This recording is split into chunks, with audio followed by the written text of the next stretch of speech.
Hey everybody. In today's video, I'm going to show you a simple folding technique that will create a little book that has triangular pockets. Now, I saw this on a Facebook reel from Kit Davy, who has a great channel, and a lot of her projects are really easy to recreate. So I wanted to show you this one first, just on white plain copy paper, because it's actually easier to see the folds. So we're folding it in half, and then we're folding each of those halves in half. And then we're also folding it in half, going the opposite direction. Then you just make one cut. It's that easy. On one of those 4 sections on the bottom, just cut straight up the middle to the other folded seam. And then you fold the 2 corners of those cut pieces to make triangles. And you're not going to believe this. Sorry, I hit my camera with my head. We are doing the garage sessions again over at my sister's. And then you just fold that up. And now you have a little book that you can accordion fold. So I'm folding both ends in, and then I fold the center piece back. And now you have a little book that has these pockets, and you can sew up the center of the pocket so it actually creates 4 distinct pockets, or you can just leave them the way they are. So now that I've shown you the basic way that it works, I'm going to create double-sided painted pieces of paper for my pockets with just random colors. I'm using one color family on the front, so green, blue, and gold.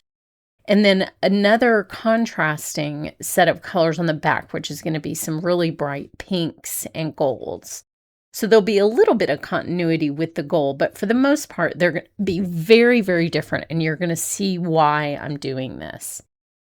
So this one has a couple of different fluorescent pink colors as well as the same gold. And I got a little paint from the other side, kind of from my mat on the corner there, but it doesn't matter. This is a very abstract process, so you don't need to worry that this can be some masterpiece.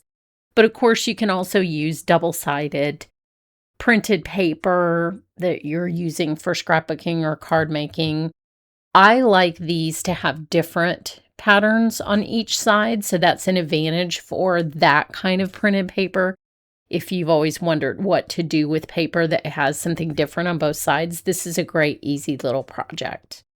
So here I'm just folding it in half again. And then we're going to fold it in half the other way. You'll memorize this in no time. This is very, very easy. And then fold each of those halves back into the center to create the 4 little sections at the bottom that you saw.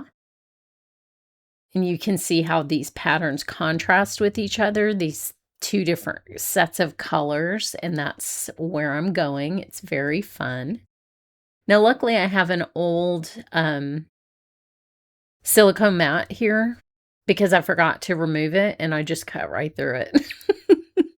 So it happens. I don't have any precious supplies, so I'm fine with it. I've actually already cut this one down from the full size that it was anyway. So what is one more cut? So now when you fold up the triangular pieces, now you can see the real advantage of having 2 different color schemes on this particular fold. So now I'm going to fold that up at the center crease. And you can see how lively and fun that is to have that hot pink contrasting with that green blue in the background. I just think it's really, really fun. And then now you have this little booklet. And if they're off a little bit on the edges, you can see mine are here. Just refold it and keep kind of messing around with the seams, make the corners meet, and you'll get it perfect. So don't worry about that. So there's the little folder. I wanted to show you how the book looked when it was finished. I added this beautiful steampunk ephemera. I'll put a link to that in the description. And I made individual cards for each of the 4 pockets with some of those little images. It'd be a good size for ATCs. And then I just wanted to show you how I sewed the 2 seams like I was talking about. So here is the finished book. Thanks so much for watching.